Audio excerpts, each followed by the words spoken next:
It's Monday on Your View. Welcome to the show. I am Murayo Afolabi Brown. As always, I have the ladies with me. Alaja Nima Akashat Zibiri. How are you today? How was your weekend? Did you vote? I couldn't vote. There was violence in my estate. All those videos you are seeing, we was vote. It has finally come home. So we're hearing pa, pa, pa, pa. And it's still happening. Schools are not open in the estate till this morning. Threats are flying everywhere. They said somebody died.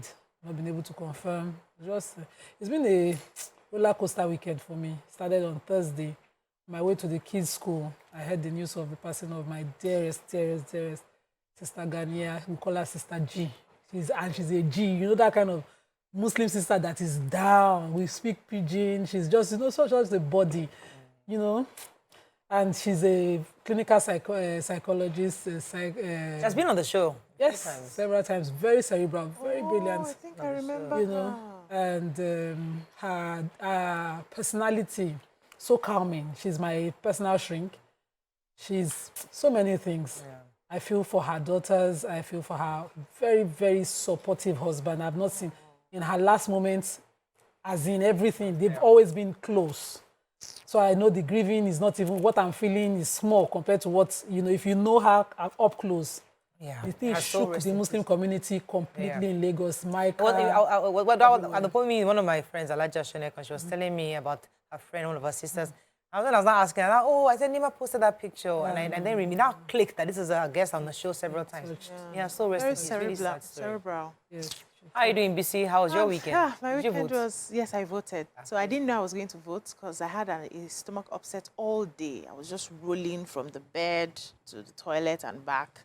So by 2, I just said, well, let me go and try. If they have finished, I'll just go back home. And the guy was like, why don't you rest? I said, no, I like full. If I want to do something, let me do it. Let me know that I participated in the 2023 elections. I like a full measure. Yeah. So I went out. Luckily for me, full chest. They were full chest, Luckily for me, they were still voting, just about to round up, and I was able to cast my vote and left. And then yesterday, a friend's birthday party at VI. So I went, I danced, I got some energy. I had to go back to CAPS just for a bit so I can regain my energy. The birthday is coming soon now. Yeah, next week, Monday. Yeah. So I danced and they went home and got ready for work today. That's fantastic. Yeah. I voted. I went there pretty early. I got to my polling unit before 7 a.m. And the lady was there giving her number. I was number 7. I quickly got there. I don't like to be number 200 and number 500.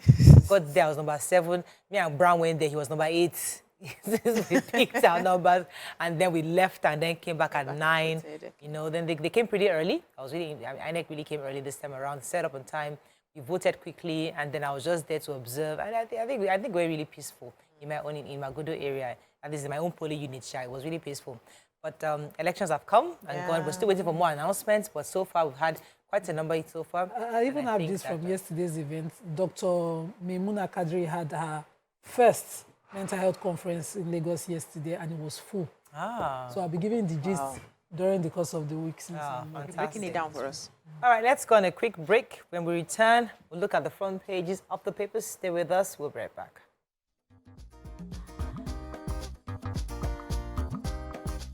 Stay tuned. Your View will be right back.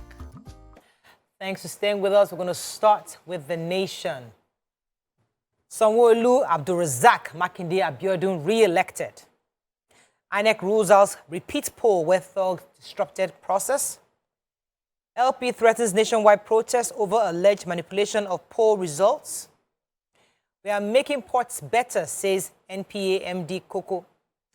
Federal government seeks 360 billion naira in new debt auction. 9 states to get governor-elects today.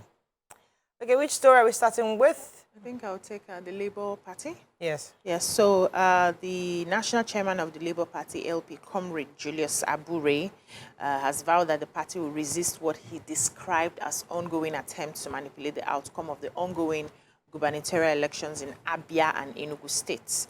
He also threatened to call obedience on a nationwide protest against the electoral fraud perpetrated against the party both at the Presidential, National Assembly and governorship states Assembly elections. So he gave the declaration in a statement which he issued in Abuja yesterday, and he said, we have come to a day 2 of the ongoing governorship and State House Assembly elections, and what we have continued to witness across the country and reports from our party men on ground are not in any way different from criminality orchestrated against our presidential candidates during the February 25th elections. Today, we are witnessing a situation where a sitting governor in Abia State is fully involved in an attempt to obtain the victory of the Labour Party candidate, Alex Oti, in the Abia State governorship election that has been clearly won by our candidate. So he said that as they were speaking, that INEC staff are held hostage at Obingwa local government by Governor Ikpeazu and his cohorts to rewrite the results already compiled by INEC officials, and they are asking their staff in Umuahia to collate results for the election, that this is just something that is not acceptable. I would like that the police goes ahead to do investigation about these allegations to be sure that this is happening and then do something about it. So INEC has foreclosed supplementary elections in areas where thugs disrupted the process. They also said that they've started releasing data contained in the beavers for the presidential and national assembly elections to political parties. Festus Okoye, the national commissioner, was speaking yesterday, so that one of their staff was killed during the governorship elections. He also said that INEC, a number of INEC personnel have been abducted, harassed, detained, and intimidated. He said by the provisions of the Electoral Act, it gives the commission the power to review declarations and reports made if the commission's view the declarations were made under duress or made in flagrant violation of the Electoral Act. The commission can also go back and conduct a supplementary election in any area if the commission did not mobilize in that location. He also said that even during the conduct of elections, the process was disrupted in certain places. The law says that if our processes and procedures are disrupted, the commission can give 0 score to the polling unit. In some cases, if results are cancelled in some polling units and during collation, we discovered that the margin of lead could affect the outcome of the election. We can go back and conduct a supplementary. So if they feel that the number that was disrupted will not necessarily affect the total result, they might not do a supplementary election. So that's what they're saying. It's in their own purview to decide where they're going to do supplementary elections going forward. But so far, they've foreclosed that idea. So federal government is looking to raise 360 billion in new borrowings as part of its regular debt issuance aimed at bridging the revenue deficit. And the DMO will be offering for tenure of bonds to raise about 90 billion on each tenure. And there's a breakdown of each of the tenures and the percentages on in the Nation newspaper. And if you're interested in buying bonds, this is when to read the Nation. The Punch. Sanwo-Olu, Makinde, Abiodun, Abdulrazak, Buni, others win. Soldiers foil ISOP election day attack, kill 60 terrorists. Undergraduate denied treatment over bed space, dies in Luth. Arrested Ondo political thugs will face trial, says police. LP candidate stopping Namani State's return, or Senate's return. FG rakes in 10 trillion naira VAT under Buhari, says NBS. And Nigeria Forex fined 16 firms 779 million naira. Okay, the story we're starting with? The human interest story. Yes. The family of an undergraduate of the University of Port Harcourt, Deborah Dofan, has been thrown into mourning after she died outside the emergency ward of the Lagos University Teaching Hospital, Diaraba, Surulere, due to a lack of bed space to admit her into the ward in the hospital for prompt treatment. So according to the story, said she was suffering from hyperthyroidism, a medical condition associated with overactivity of the thyroid gland, which results in a rapid heartbeat and increased rate of metabolism. And then there was a particular day she was in the university, and she suffered a crisis, and so she was taken to the Uniport Teaching Hospital. From there, she was referred to Luth in Lagos. They came. It's been a back and forth. She's gone to Luth. There was also another hospital that she went to in Ibadan. But the final straw was when because of the cash crunch, they were not able to get access to cash, and then she just had to be put on medication, which was no longer working, and so she was referred back to Luth. And by the time she got to the hospital that particular day on emergency, there was no bed space to accommodate her. And according to the story, he said the doctor came, checked, and they were trying to convince the doctor to treat her outside the hospital, which was against the rules. And unfortunately, she died. And so they are saying that because of the bed space that was not available, that was what caused her death. The hospital is, that's Lut, is saying that they actually have, they have rules that guide some of these things. And what they do is whether it's not about money. Once you come in and it's an emergency, they would attend to you. But if there's no space, they can't remove people who are there. But however, they are working on, especially the Lagos state government is working on other bed spaces and other, yes, additional facilities that would, you know, avoid some of these things from happening again. It's just a painful story. Really, really sad. Yeah, sad. So the federal government says they have raked in 10.1 trillion naira revenue from the VAT.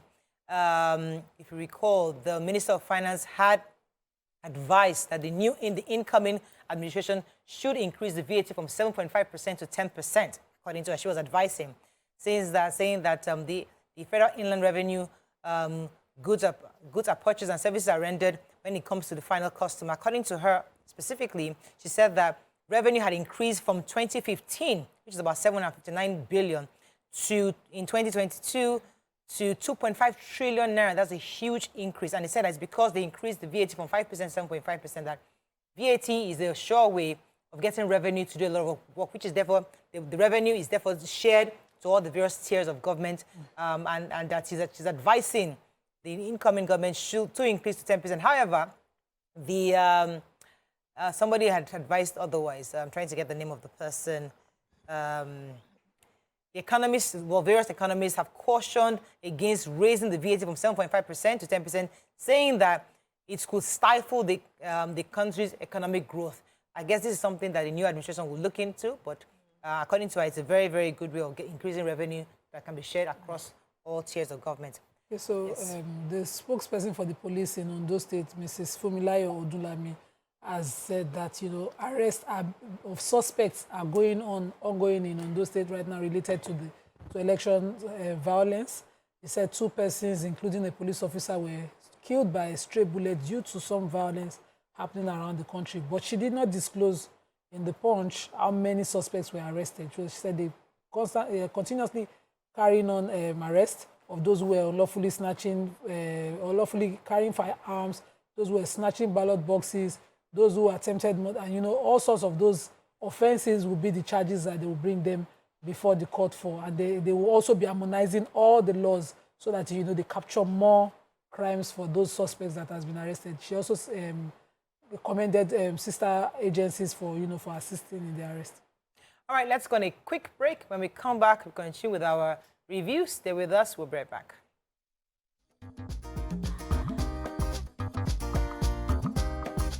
Stay tuned. Your View will be right back.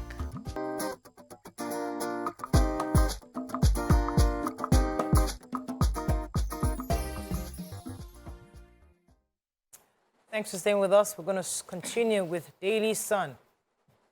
Governorship election, Abiodun Makinde Eno Yahaya Abdulrazak win. Amechi has confirmed our fears about INEC, chairman says article. Assembly, Adeleke lauds electorate for giving PDP 25 out of 26 seats. Police arrest 178 suspects in Lagos and Kano for election offenses. Kalu's bill to empower states to build railways gets presidential assent. 6 missing as gunmen attack INEC officials in Kogi. Crowd may reduce this week as banks get more cash supplies. Okay, which story are we starting with? Let me take the Kalu's bill. So the President of the Federal Republic of Nigeria signed about 16 bills into law, you know, in the recent constitutional amendment. And one of such was one sponsored by Dr. Kalu, seeking to grant powers to construct railways to states. And, you know, that bill passed all the House readings and the President assented to it, along with the other ones. So one of them also is the energy bill, the granting states, of course, power. So a lot of things have been taken from the exclusive list and spread on the concurrent list to allow states and the federal government to do take ownership together.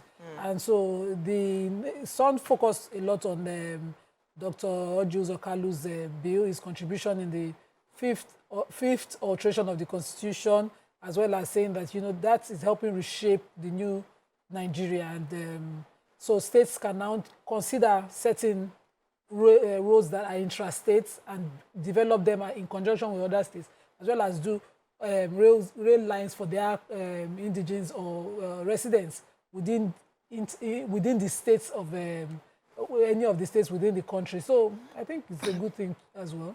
I hope that the states will feel empowered and will see progress. All right, there's a report here from Daily Sun saying that there are strong indications that from this week, the ATMs would have more cash, thereby reducing the long queues we've been seeing. So that since elections have passed, politicians' demand for cash would have reduced by now, and that hopefully now that more cash will be that the CBN has reassured all banks that they will get him more influx of cash. So hopefully by this week, although they still pegged the over-the-counter to 20,000, but they believe that more cash will be available and people will be able to take on cash. This is just a report because last week was quite hectic. Many people were unable to get cash and the queues in the ATMs were still very long.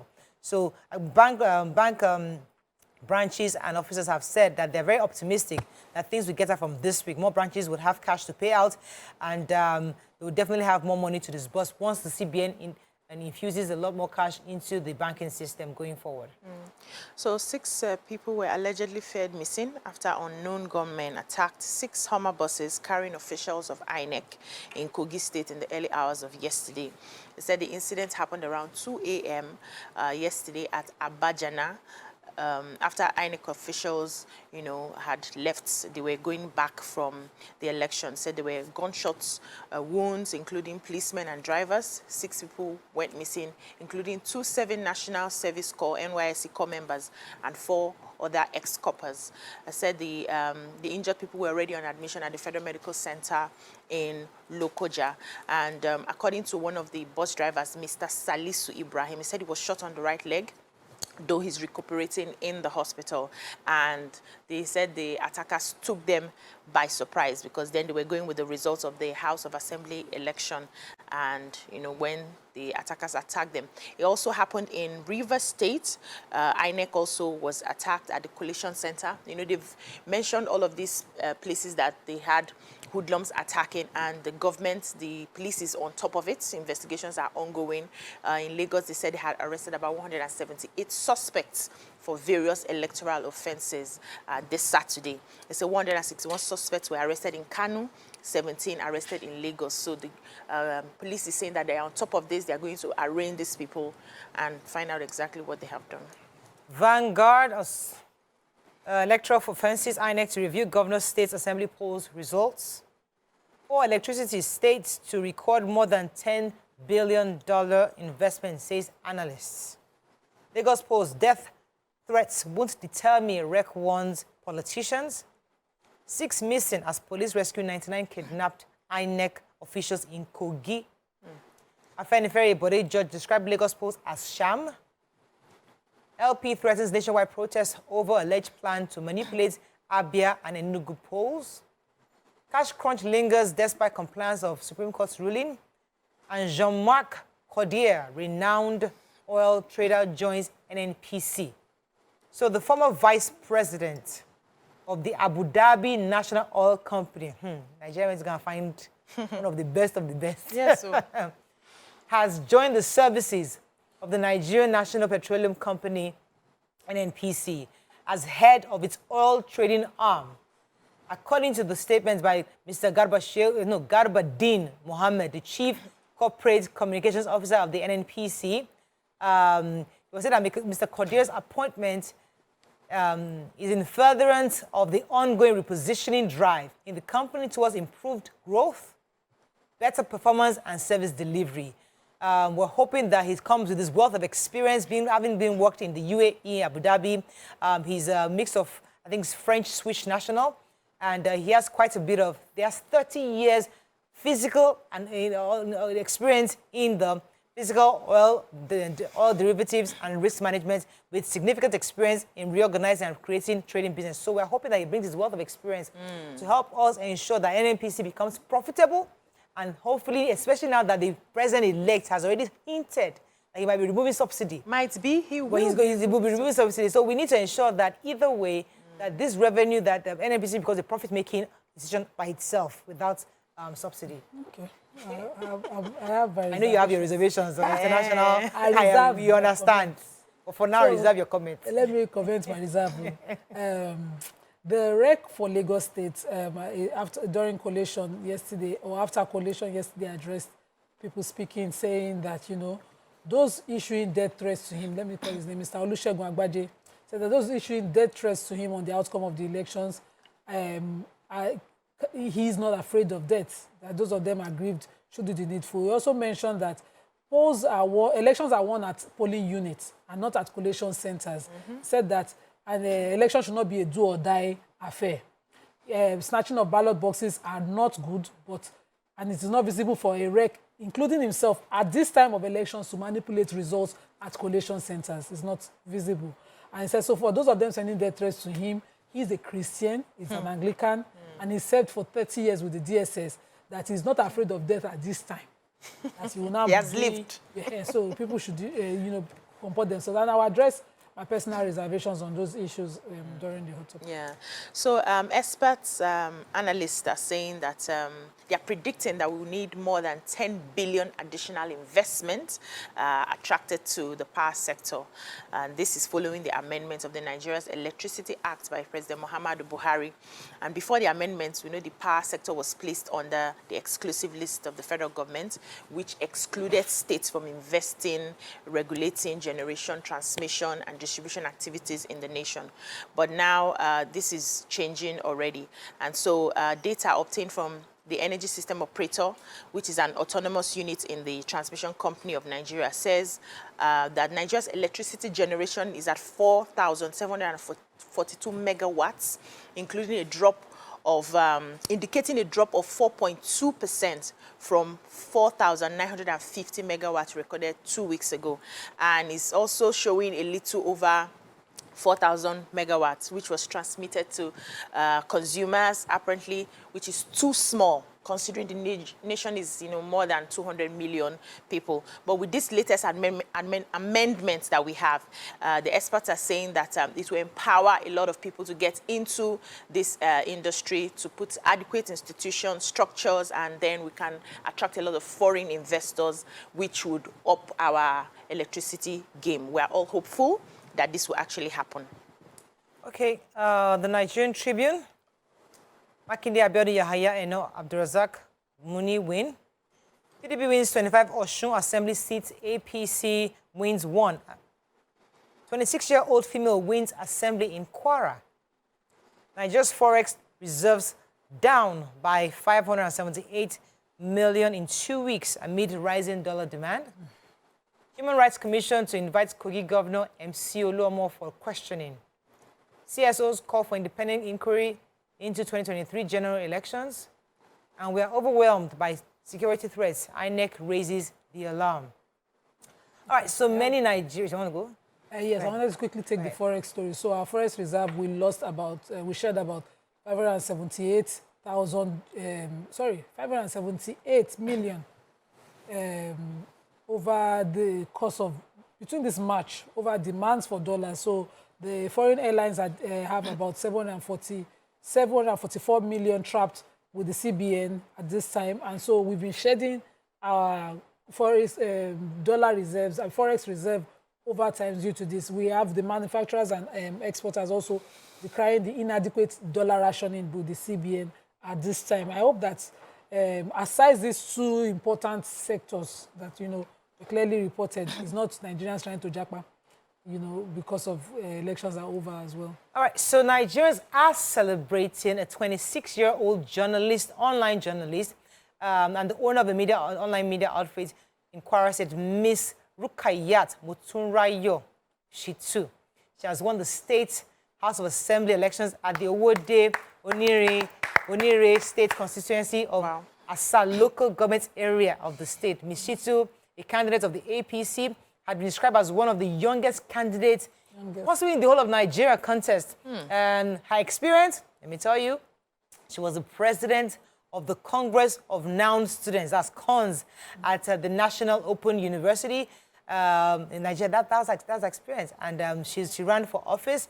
Announcing the results, she had polled 7,521 votes to defeat her closest rival, Abdullah Magaji of the PDP, who scored 6,957 votes during the StarTimes election. Well, congratulations to you, Congratulations to you. Congratulations to the people of Kwara for giving a young girl a chance. Yes. You know, for giving a young girl a chance, just for that emphasis. Okay, I think that does well. I hope she does well. So the National Human Rights Commission are also saying they want to invite MC Oluomo, the Kogi State Governor, over alleged hate speeches that happened during the elections. This is welcome. Let's see where it will, you know, what it will reveal. MC had come out to say he did not issue hate speeches, but, you know, we kept seeing the narrative online. Right. I would like an independent body like the National Human Rights Commission to investigate. Okay, that is all we can take on this page review. When we come back, the biggest news in Nigeria right now, the Saturday elections. That's our hot topic. Stay with us. We'll be right back.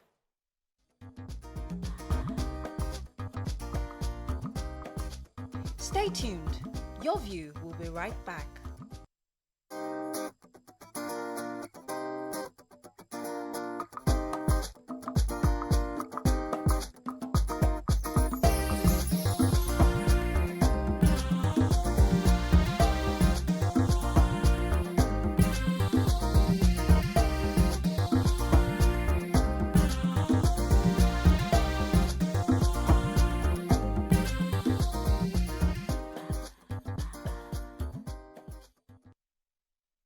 Thanks for staying with us. So in this segment, we'll be looking at the last Saturday's election. They have the governorship and the state assembly elections. Our guest will be talking about the overall conduct, the peculiarities of the state, INEC, politicians, political parties, electorates, and the whole 9 yards. Our guest is the one and only Babajide Kolade Otitoju in the building. Woo! Good to have you. Good morning, women. I'm so happy that I'm in your company. Yes. I believe I'm in good company. Yeah, BKO, you're in good hands. Let's start with the last story we just talked about. This young Rukayat Olurukomi Motunrayo. She's now a member of the House of Assembly in Kwara State. We're really happy, under the party APC also. This young girl, the only experience she's had is president of our what they call the student government in her university. What are your thoughts on the fact that this young girl was able to get over 7,000? I think I had the numbers before, 7,000, over 7,000 plus votes to herself. You know, the governor of Kwara State, Governor Abdulrazak, did what many people described as the unthinkable. When he brought young people into his cabinet, and he brought a sizable percentage of women into his cabinet. And one of the commissioners then was a youth corps member, if you recall. So he's always had this desire to get the young people involved in governance, and no doubt about it, he permitted this to happen because, look, let's face it, House of Assembly elections, governors put more than a passing interest in the House of Assembly elections because they always want their own people to get into the House so that they can pass their bills without difficulty and all that. So if the governor didn't want her she didn't get the support from the... she won't get the ticket in the first place.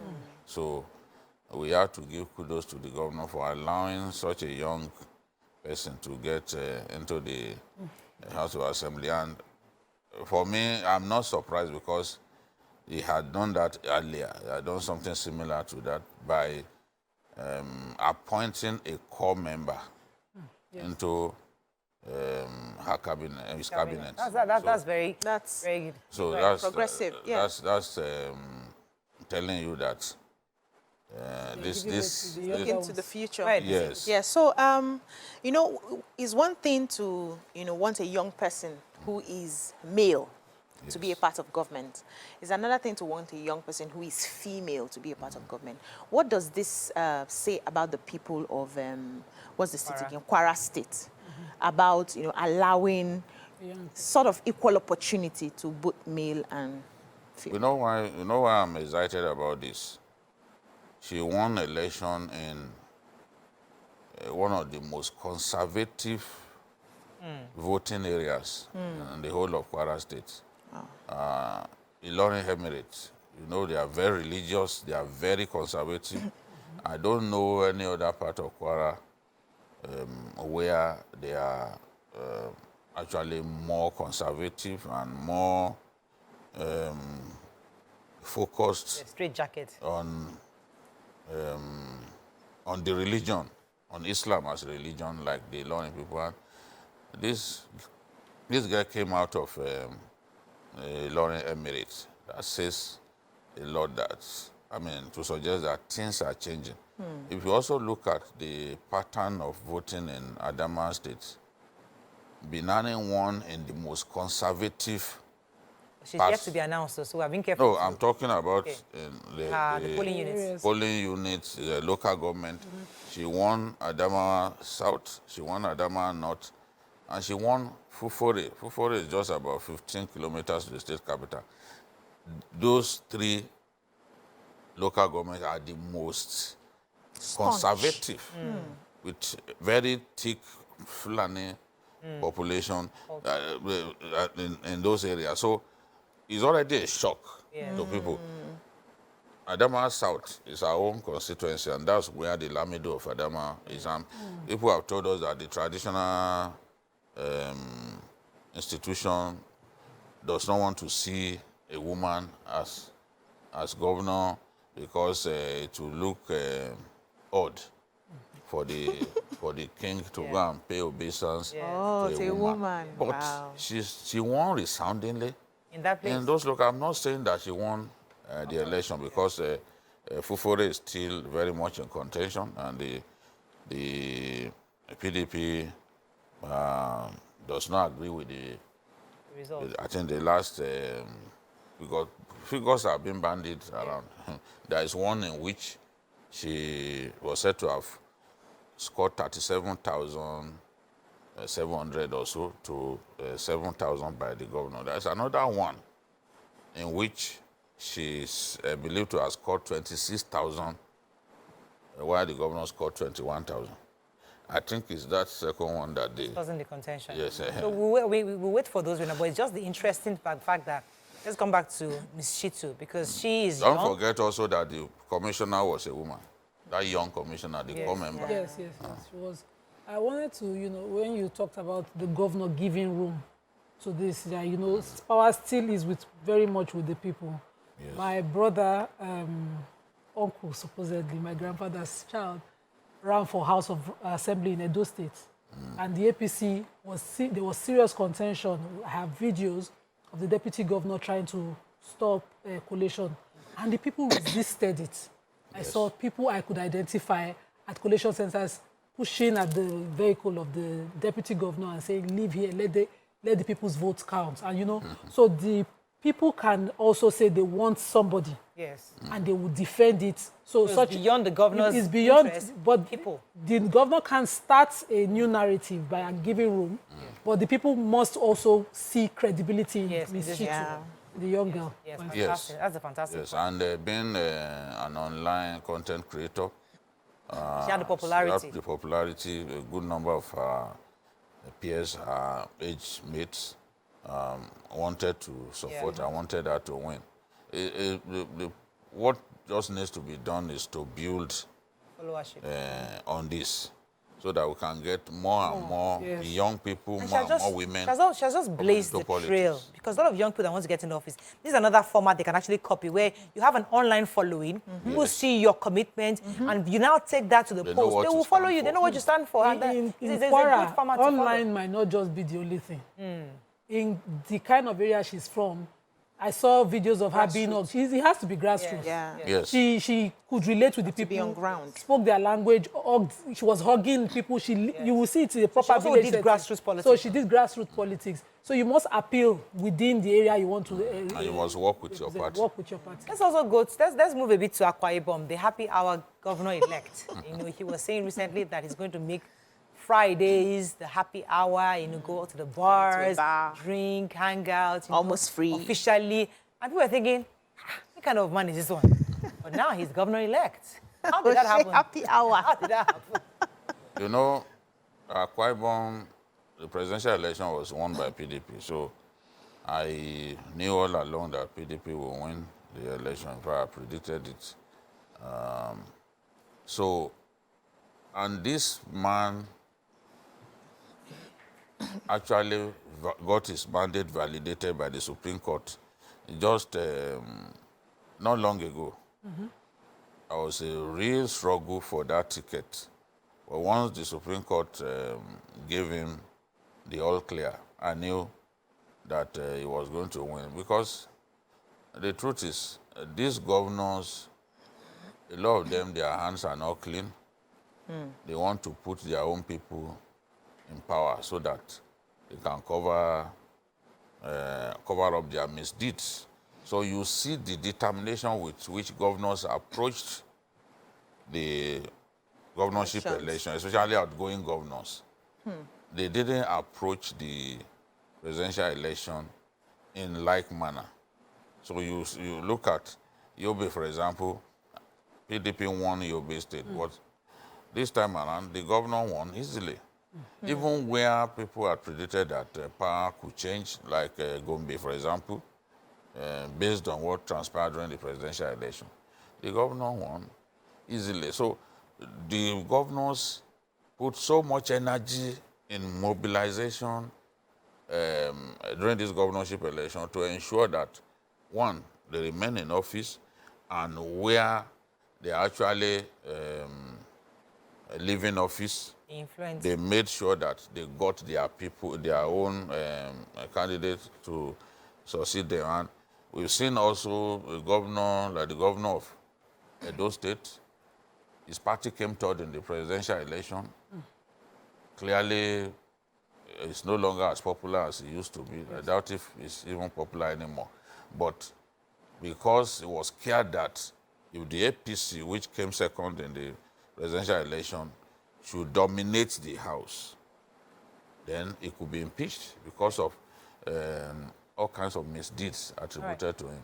Let me go on a quick break. When we come back, we continue our review of Saturday's elections. Stay with us. We'll be right back.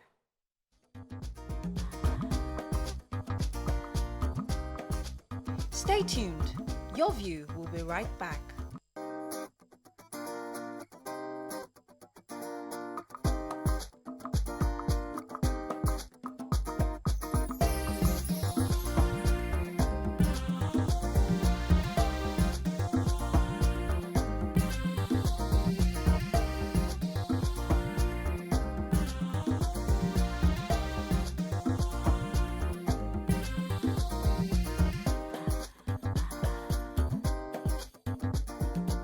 Thanks for staying with us. We're still discussing the review for last weekend's elections, and we're discussing the happy hour governor-elect because many people thought his pronouncement was a bit off.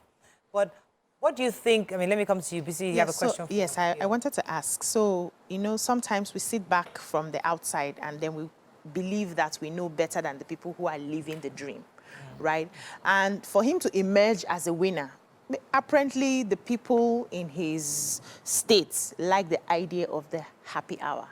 Or do you think there's also another reason why he may have been, elected to represent them once again? I think from the off, only one party could have won that election, and that party is the PDP. The PDP has dominated the politics of that state since 1999. They've never failed to win any election there. Akwa Ibom was a very popular governor, but the moment he crossed to the APC, he couldn't even win his senatorial zone. he won only one local government in the senatorial zone, and effectively, the PDP candidate, Ekpe Young, was elected as senator to represent Akwa Ibom. Akwa Ibom won only in Esienodim, his hometown. So, PDP is like a religion. Already had it, yes. So it's like a religion in that place. And happy hour or not, he would have still become. yes, even without coming up with the idea of a happy hour, he would still have won. I'm very confident because the party will have worked for him and the party remains strong. Look at, by far the most popular individual in Oyo was Senator Albert. But the moment he left the PDP, that was like a fish out of water. That's to tell you how popular the PDP is in that state. The APC is coming up strong now in Akwa Ibom State. In the presidential election, the APC scored 160,000 votes to PDP's, I think, 204,000.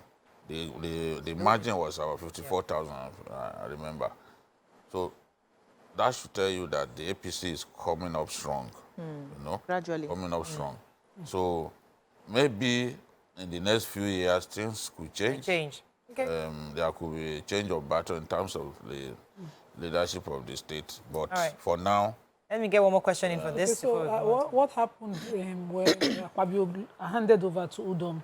Still then the PDP, we saw an immediate switch, almost like Udom had his separate plan. Government wasn't a continuum. So are we open? Can we say we would see this new governor, you know, continue some of the wins of his predecessor? It is not cast in stone. You see, I always advise these politicians to just allow party members to have a level playing field. You can almost kill yourself trying to get your favorite aspirant to win the primaries of the party. Once he wins, he can turn against you. Exactly. So it's not he about... He can turn against you as soon as he gets there. Bukola Saraki quarreled with his father, for example. You know? After his father made him governor, he quarreled with his dad. And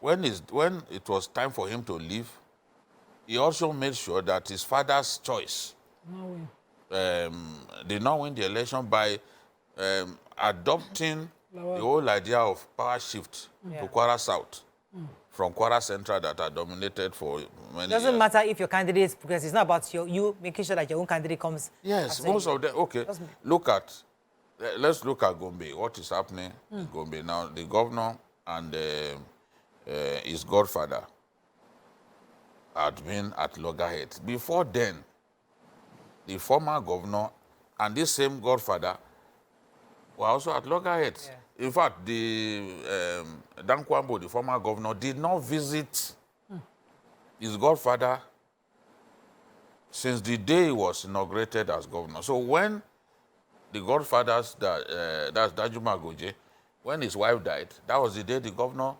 now said, this same woman used to feed you here. You used to come here all the time. But the moment we inaugurated you, didn't see you again. You stopped coming. Governors want to be their own man. Yeah. They want to be in total control. And or is it not about this legacy thing? So you don't want to continue what your predecessor, you want to stand up, and then so you stop.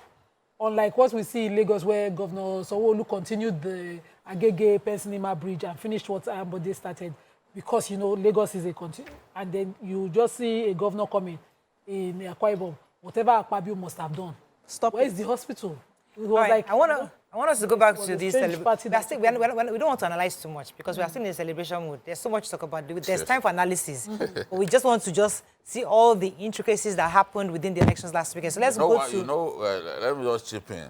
Yes. Saying the happy hour thing will make sense if the governor can translate that to employment generation. Revenue. For example, he can go into tourism, you know, boost tourism. Those young people will also the vote, they will be happy. It can turn Akwa Ibom to something similar to what Donald Duke did with the carnival in Cross River. Yes. Something that will even outlast him. Yeah. You know, not simply to say you are encouraging people drinking on Friday. So you can be in Lagos on Friday. So, you know, I meet you in Akwa Ibom for Fridays. There's happy hour on Friday in Akwa Ibom. Let's all meet in Akwa Ibom because it's become a culture that everybody knows. On Friday, we're all going to Akwa Ibom for happy hour because the governor is. So it can become a tourism destination. No, but let's.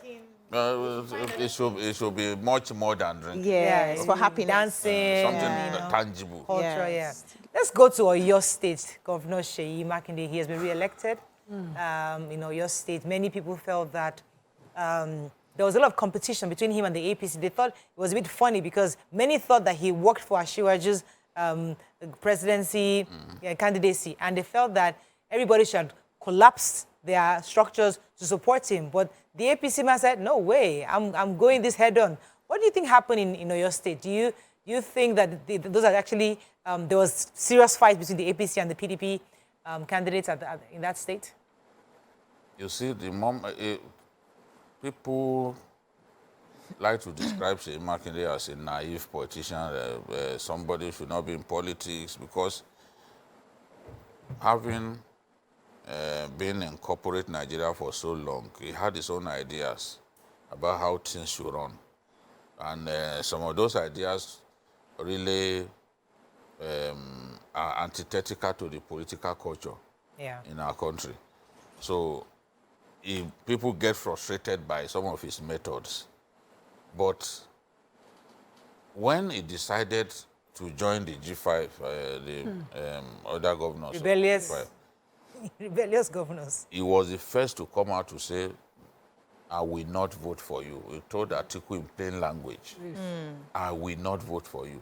So by saying to him that he will not vote for him, he already made it clear that his support was for someone else. I mean, it's inconceivable to think that, for the presidential election, he will simply lock up and go and rest at home. He has to have a candidate of his own.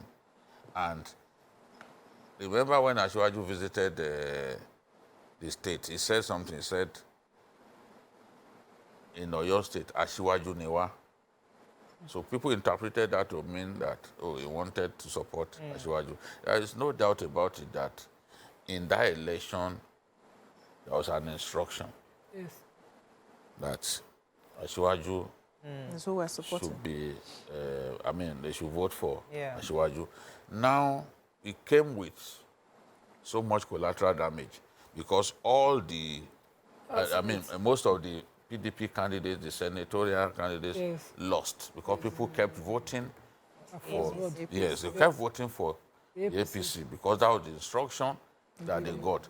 There ought to have been some form of a counter instruction to say, for these National Assembly elections, we'll do our own. But the people just went out and kept bandwagon effect. So they continued to vote Asiwaju. It became a problem. When those guys lost, the threat of rebellion was rife. The governor had to move around to placate the people like Ilaka from Oyo Town, who used to be the governor's chief of staff. He lost his bid for the Senate. So the governor had to go around, placate these people.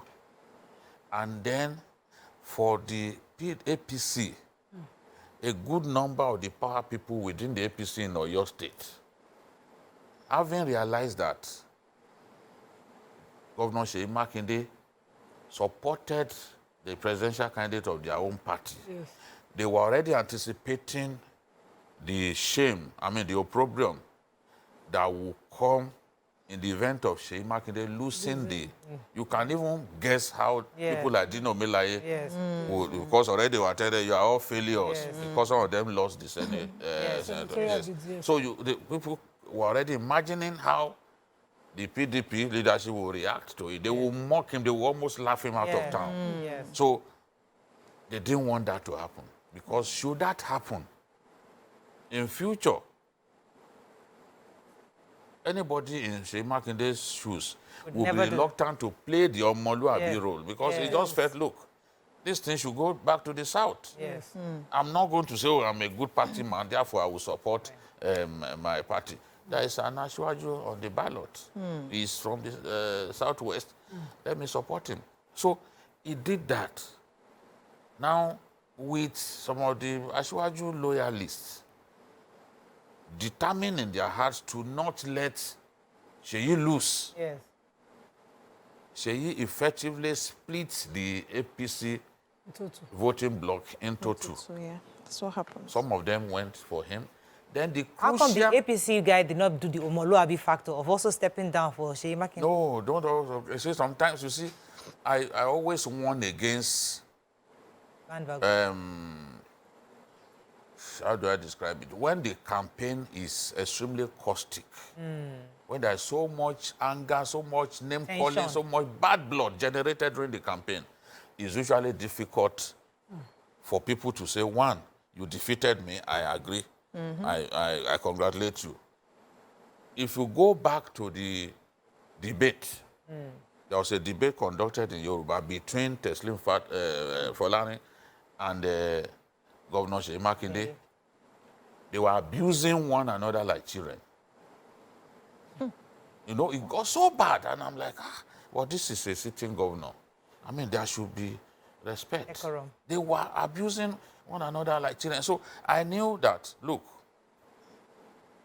so much bad blood Already would naturally not permit That step down. yeah. So even the APC members who supported Makinde did it discreetly. Yes. It's just like someone told me that he was sure that Makinde would not have scored that quantum of votes in Ibadan if the king of Ibadan politics himself, Rashidi Adewolu Ladoja, had not supported him.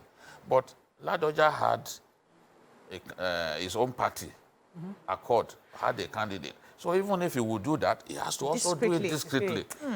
But the endorsement of the Olubadan in council was unprecedented. Yes. When he contested in 2019, he didn't get that endorsement. But that endorsement was a game changer. Even though the Oba Alao was here, Olugbon was here, and he said the same thing, that we are all supporting Makinde. They didn't want him to be put to shame for doing what made a lot of people happy. Let's go on a quick break. When we come back, we continue with our review of last weekend. Stay with us. We'll be right back.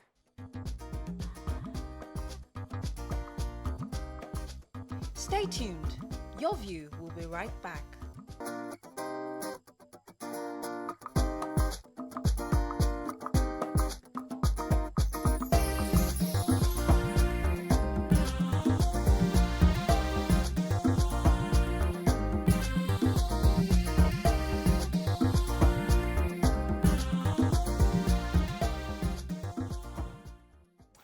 Thanks for staying with us. We still have BKO in the building. Yes, So we're discussing Oyo State. You had a question. Go ahead. Yes, so I wanted to know your perspective because I realized that this particular election saw people who were in a different political party supporting candidates in another political party just because they believe in that candidate. Where do you think this takes us as Nigeria? I think it's a healthy development. In fact, in a lot of the states where we thought the Labour Party would win, we found the Labour Party apparatchik in those states coming together to say, this is the candidate that we are supporting, outside of their own party. It happened in Ebonyi. It happened in Enugu. You know, politics is local. It's just like, oh, we supported Obi in the presidential election. But in this election, we can't find who is good enough for us. Better alternative. Therefore, We're picking another we political think that, okay, the candidate of the PDP is better. So that's what they've done in Ebonyi. The Speaker of the House of Assembly is the APC candidate. And the Labour Party said, look, we are supporting this fellow.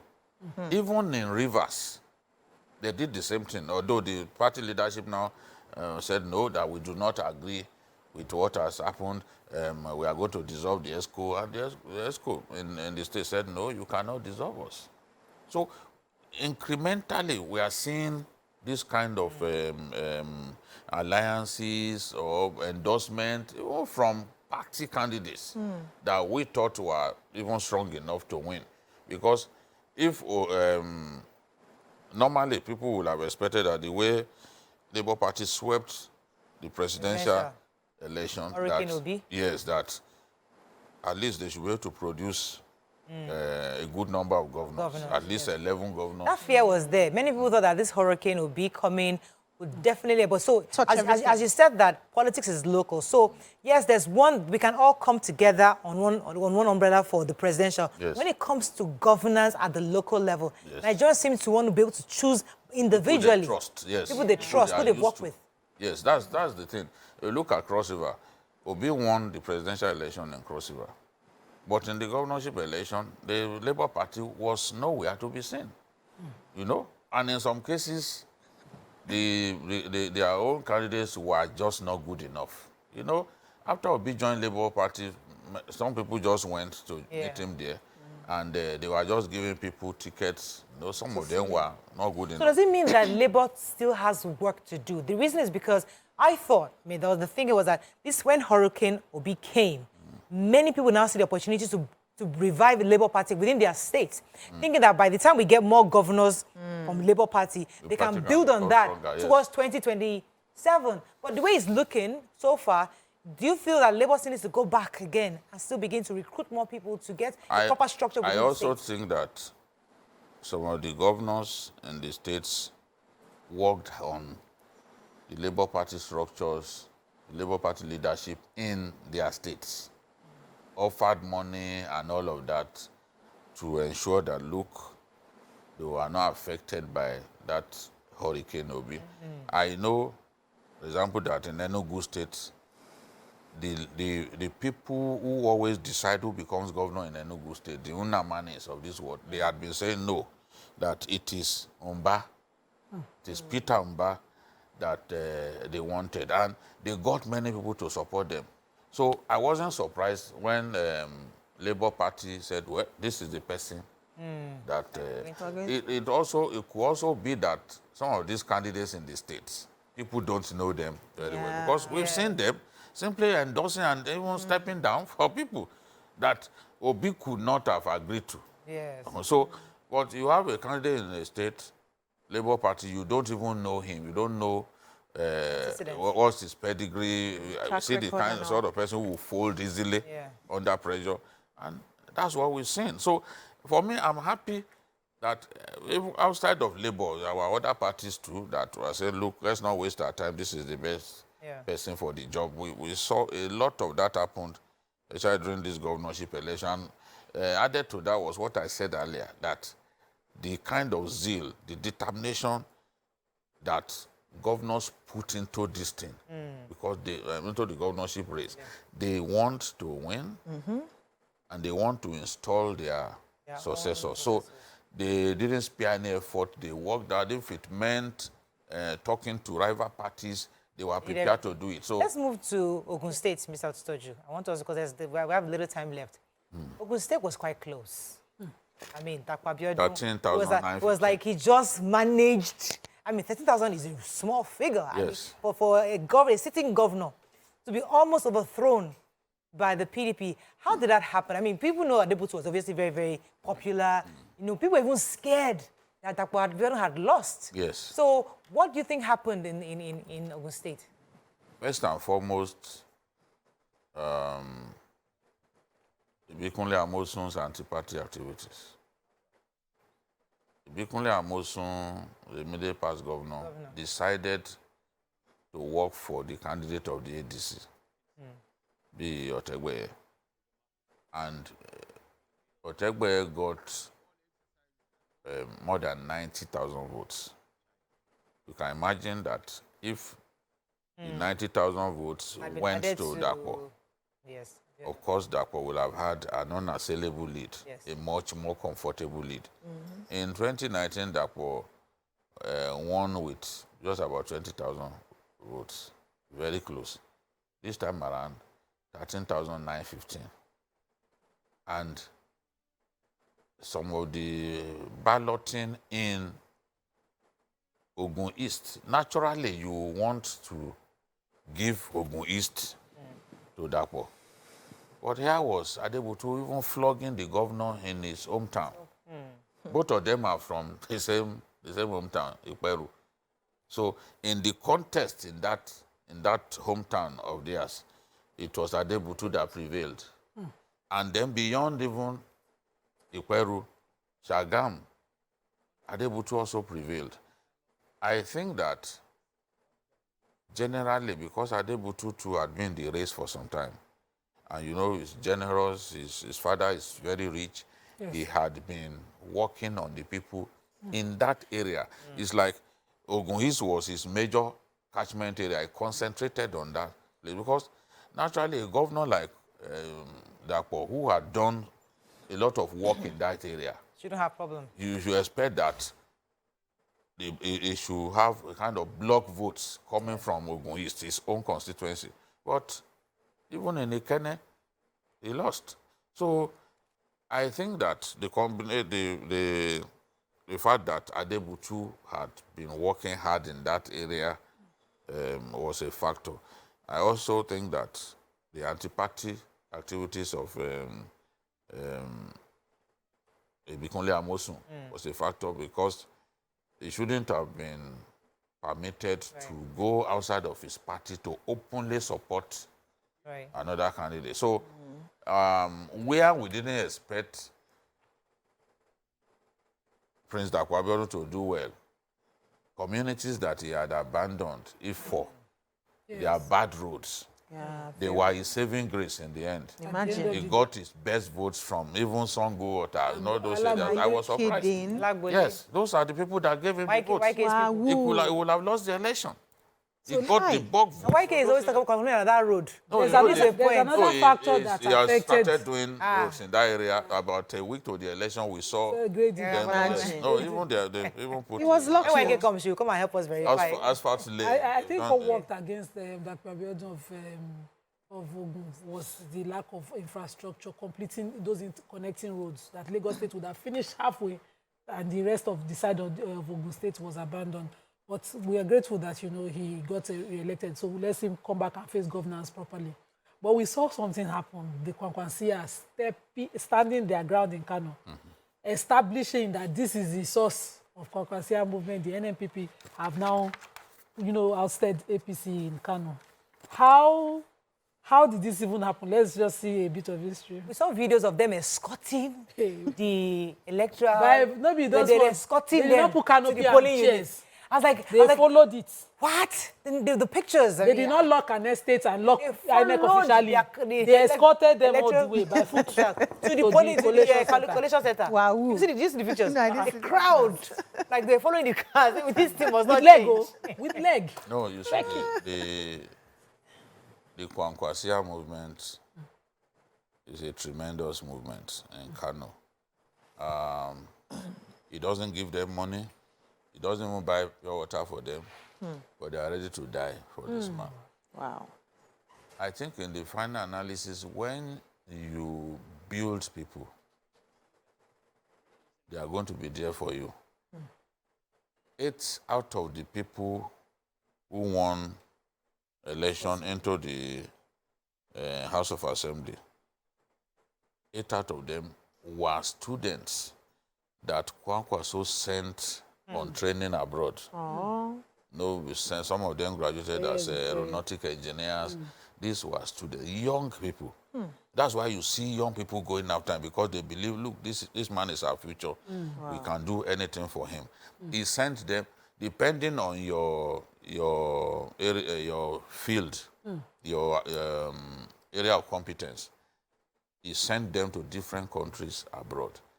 Now, I can say without equivocation that Kwankwaso is even more popular now than 2019. Yes, absolutely. Because in 2019, he could not win in the hinterland. He dominated the balloting in the city center, in the metropolis. Yes. But the governor, Ganduje, won in the hinterland. In fact, the governor defeated him in his local government of Madobi in Kano to tell you that Governor Oganuje dominated the hinterland. But that's not what we are seeing these days. Is it not You protest? can imagine a Kabiru Gaya who had been in the Senate for some time, chairman, Senate Commission on INEC, being defeated in a senatorial zone by Kawu Sumaila. So I think that the disappointment of 2019 energized them, made them stronger, and made them more determined that this time around, Abba Kabir Yusuf. I see a protest against the party in power. Kwara has always had a movement. I have a security that travels to Kano to vote. He's a Kwankwansia. He doesn't joke about it. So what changed now? Is it not, except the people are falling out with the governor? See, don't also forget that even this cash crunch turned people, a lot of the people decided to not vote for APC. Yes. Yes, sir. They have every reason to not vote for APC. Yes. Where a government will allow this kind of policy so close to the election, that a policy that inflicts so much pain on our people, you put your money in the bank, your money gets confiscated by Mefele, and then when you need money, they decide how much you should get. Somebody in our office at Theophilus, one of our reporters, was paid 1,000 naira across the counter. What disgrace can be better than that? What further evidence do you need that this is a shambolic policy, at least shambolic in its implementation? So many of the people who are tired of the way they've been treated by the government in power will also go towards the Kwankwasia group. There are many people like that who made up their minds. I mean, what I love most about this 2023 election is that there's so many learning curves, so many lessons. You can have a whole course on 2023 elections in Nigeria. Let me tell you, people will say all sorts of things about this election. Oh, it's the most, it's the worst election in our history. Absolute rubbish. This election, we've never had an election since 1999 that allowed the people to express their desires like this last one. APC lost 12 states in the presidential election alone. 20 states, 20 governors lost their states in the presidential election. We've never had an election like that. 7 governors failed to win senatorial election. In the past, they will simply have automatically enter. But across country. Yes. Across the state. Seven people are now saying, no, it's the worst. How is it the worst? When Atiku says that's the worst, Atiku knows in his heart that he's being dishonest. Because during Obasanjo's time, the vote that Obasanjo recorded in Ogun State was higher than the number of registered voters in the state. In those days, they were just that's why they say it doesn't have a moral ground to be telling anything. Yes, they were just doing these things the way they like. In Adamawa State, for example, somebody had been congratulated only for them to change the result. I think that was in 2003. They changed the result. He had been congratulated, though. There was even a form that was already filled a day before the election, indicating that a party had won in an election that had not been conducted. It was that bad then. It was that bad then. So for but it can still be better. Beavers has, Beavers has made it extremely difficult to rig an election. And I want INEC to continue this idea of uploading the result on the public viewing portal, because you can now cross-check whether what was uploaded matches and it was not an imputed figure. It's a JPEG. So it's a picture. Once I see somebody impute on polling and write 2 here, I'm going to write 4. There's no imputing. It's a picture. So if your picture doesn't match, then there's a problem. Then what do you do in that case? That's what you at any electoral tribunal, you stand a chance. Because everybody will have his copy. The police will have a copy. It's true. That's why we have this problem in Adamawa, for example. Because people are saying, no, at the level of the polling, even the local government, the result had been known. So it's difficult for them to change. For somebody to call from. I have to go on a break. Maybe I saw rock and say, change that result for me. It's difficult. Everybody has seen it. Let me go on a break because there's the elephant in the room. We've not discussed it. That's Lagos State. Stay with us. We'll be right back.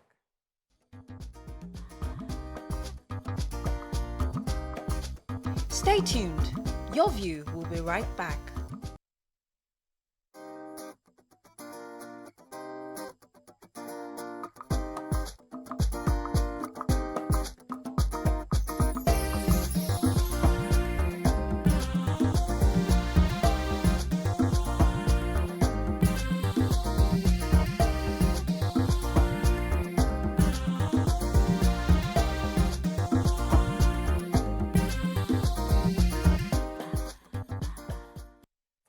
Thanks for staying with us. So we're still discussing the elections on Saturday, and we're moving on to Lagos. Lagos was everybody, all eyes, was pretty much on Lagos. And somehow described like it as almost like a landslide result because it was 762 plus. And so that's what you call a landslide. And people were really worried about the hurricane Obi again. They felt that the Obi hurricane was going to consume the votes in Lagos. What do you think happened, Liz? Especially because there were pockets of disruptions, intimidation across board. And many also said that people put focus as if it was only Lagos that there were disruption, intimidation, but intimidation was across the nation. Yes. However, all social media kept saying, oh, Lagos, Lagos, Lagos. What are your own thoughts on what happened in Lagos on Saturday? First and foremost, violence occurred in many parts of our country. Yes. See, the violence that happened in some states, even in the north, was greater than what we had in Lagos. Yes. But they always focus on Lagos. It's Lagos that they are talking about. I saw a video shot in the southeast where a woman was saying, they started shooting us, so they don't want us to vote. The video went viral, and it was in the southeast. Look at what happened in Ebonyi. They attacked the polling station, seized beavers machines, and set the beavers machines as well as other ballot materials ablaze. Ivy Kano, our reporter, even covered it. You see the ballot materials being burnt in Ebonyi. But people will hardly talk about it. It's Lagos that they are talking about, you know. the Lagos, as much as Lagos has been good to many of its inhabitants, many people here are ungrateful to the city of Lagos. All they want to talk about Lagos is negativity all the time. Give the impression that this is the worst place to live in. But that's where they are making their living. And a good number of them are comfortable. But all they can do is just badmouth the city of Lagos. So I'm not surprised that on social media especially, it is Lagos and Rivers that they are talking about. Of course, that is deliberate. When you see people focusing on just two states, look at Kebbi, for example. They are going to have, what is it called, a supplementary election. Because a lot of elections were cancelled in many polling units. So the level of carnage there in Kebbi, we didn't see here in Lagos. But how come they are not talking about it? But, so the focus is usually Lagos, Lagos, Lagos, Lagos. No one is saying that it makes sense to go and stop people from voting. It's irresponsible, it's barbaric to stop people from voting. But do not give the feeling that it is only here that is happening. Even in Cross Rivers, the people were attacked. These facts are there.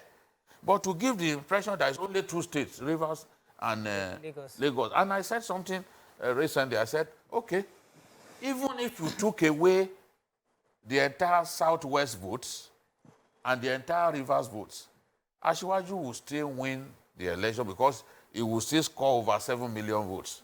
And neither Atiku nor Obi got up to 7 million votes. So take away the entire Southwest votes. So this is somebody has won the election. Well, there's so much bad blood, so much effort to show the election as the worst. Go ahead. Okay, so I'm going to say this in pidgin. They say, person where they look, no, they look. So if you're a masquerade and you're performing and you're dancing and all eyes are on you, you wouldn't stop to start looking at your audience. You will be performing. Now, we know that in Lagos State, there are always eyes. This is like the economic stronghold of the country. as a whole. And people would always look, people would always pay attention, especially to what happens in Lagos, because it's the center of excellence. Lagos is a pace setter in so many things. And it should also be a pace setter in the elections. And that's why people will look and talk about Lagos. But what I saw, was the violence that we talked about, which was largely spread all across social media. And in your view, for me personally, I expected the governorship aspirants, governor-elects, whether incumbents or otherwise, to have spoken up. Maybe that would have calmed the people who felt they could take laws into their own hands. But it now seemed like everybody just kept mum and we're focusing on just waiting for the results. What do you think about the governor not saying something about the violence? The violence that took place during the elections? During the elections. I can't speak for him. For me, I condemn violence wherever it happens.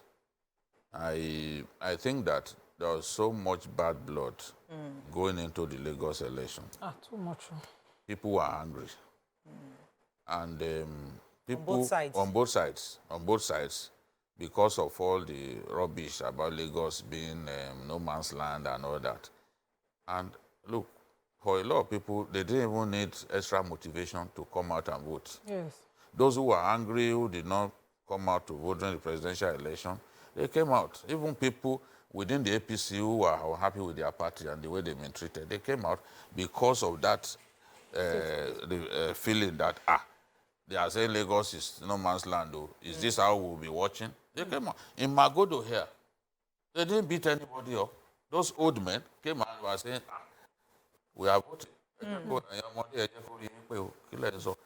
They voted. Nobody beat anybody up.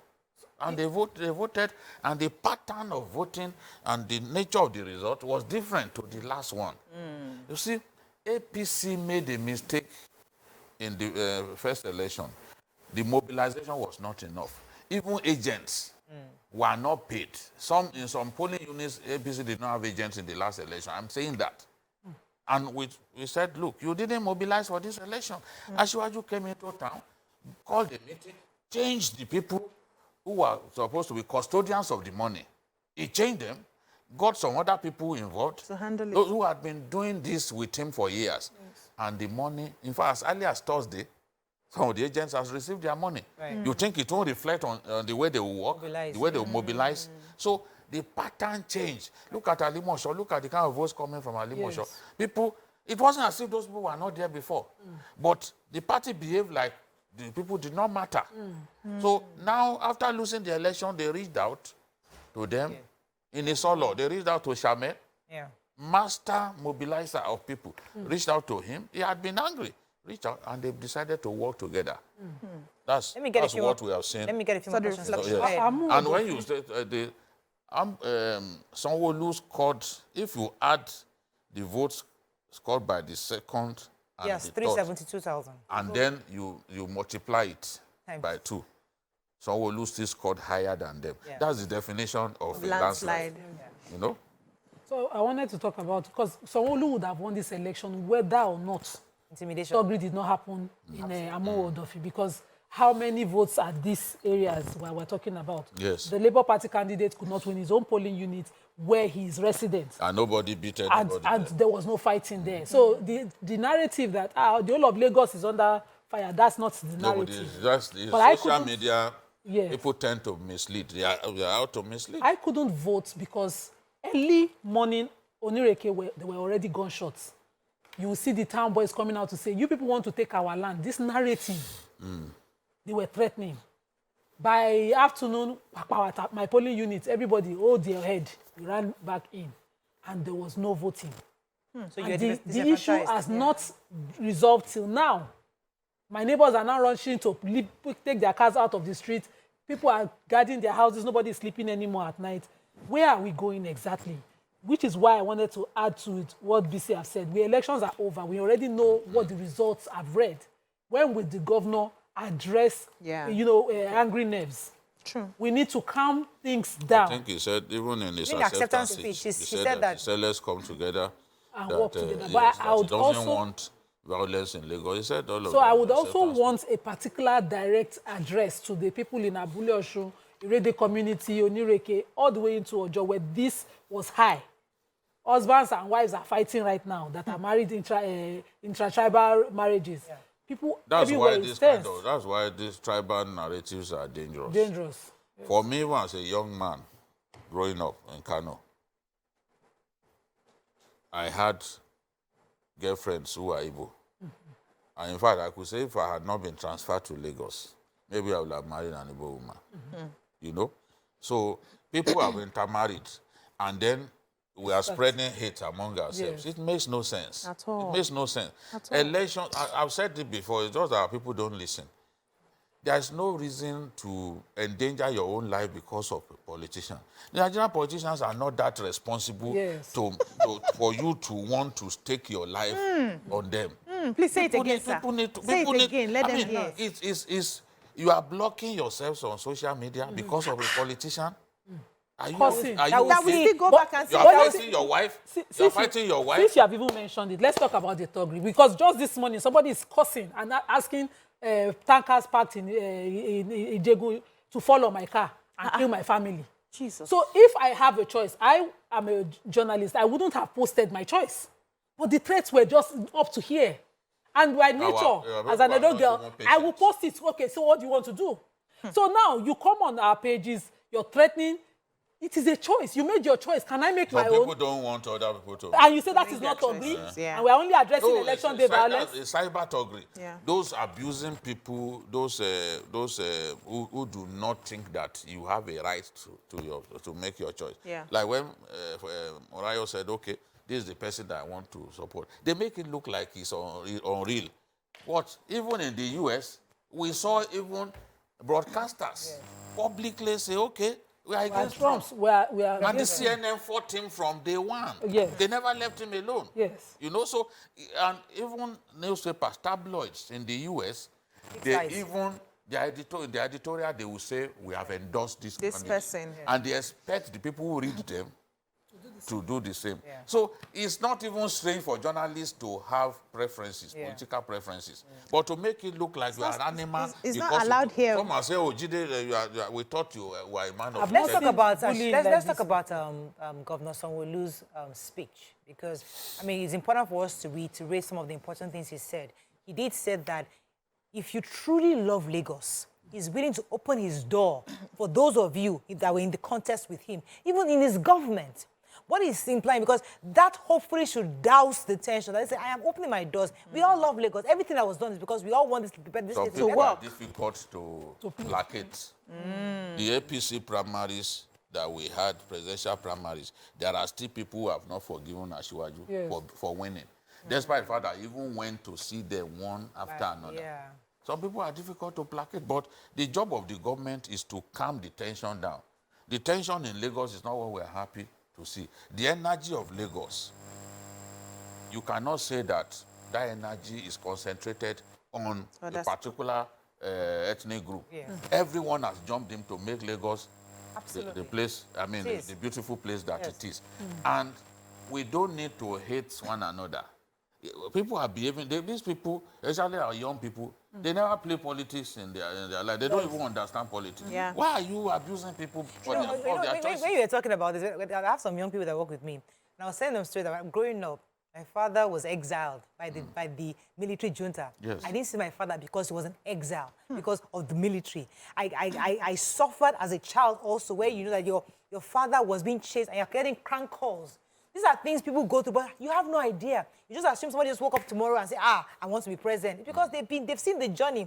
They've been there from the beginning all the way. They understand what is going on. And now they're saying they want to be president. So why is such a big deal? So, I mean, people are different, as we said, and it's important for us to respect people's choices. However, as we are reconciling this state, especially, whether we like it or not, Lagos is a melting pot. Yes. We are all here, and we all contribute. Is that it will contribute to the development of the economy of this state. Yeah. And it's the truth. How do you think the governor can begin to reconcile? Because if we don't fix it from that top, it will trickle down to schools, to offices, to marriages already, It's to trickling down relationships. already. People are already being fearful of each other, suspecting each other because, oh, you're from this, oh, you're from that. How do you fix it? You know, the thing is, I don't think the ethnic thing will even break marriages. It's the choices of the candidates. Yes. There are people who believe that it will be or nothing. They don't want you to argue. Have an opinion. They don't want you to have an opinion. Don't choose another. They want everyone to believe that Obi is the best. Where you think that Obi, where you are convinced that Obi is not the best, then you don't have integrity, you are an animal. Yeah, there's no name that they won't You are call a thief. you. They abuse you, and curse your children. This is what we are seeing.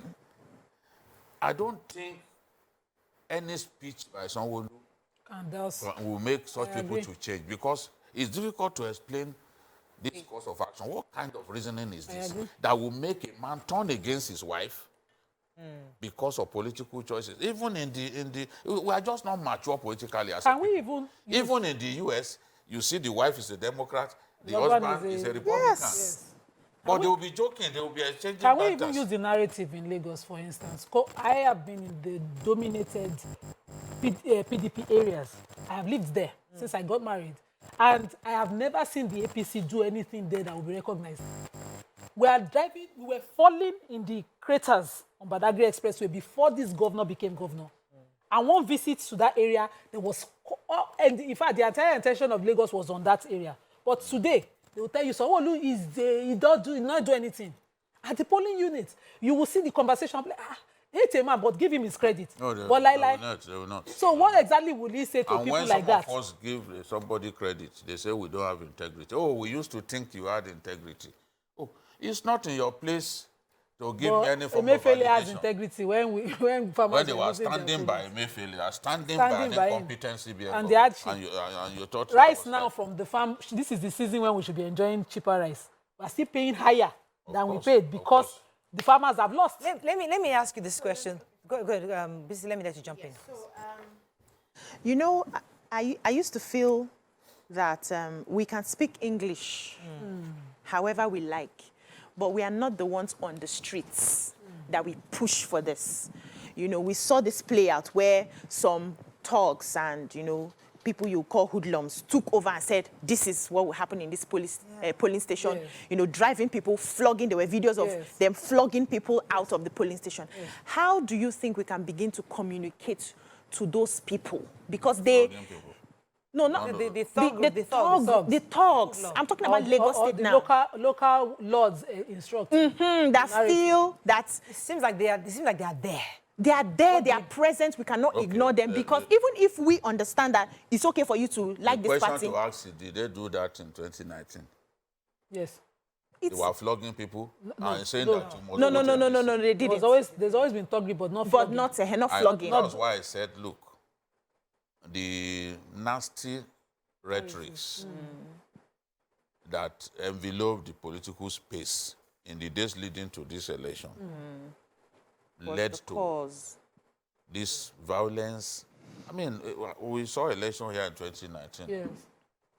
It didn't go like this. This way. That people will say you must, if you can't, not ready to vote for APC, stay at home. Don't come here. Didn't do that. It didn't happen.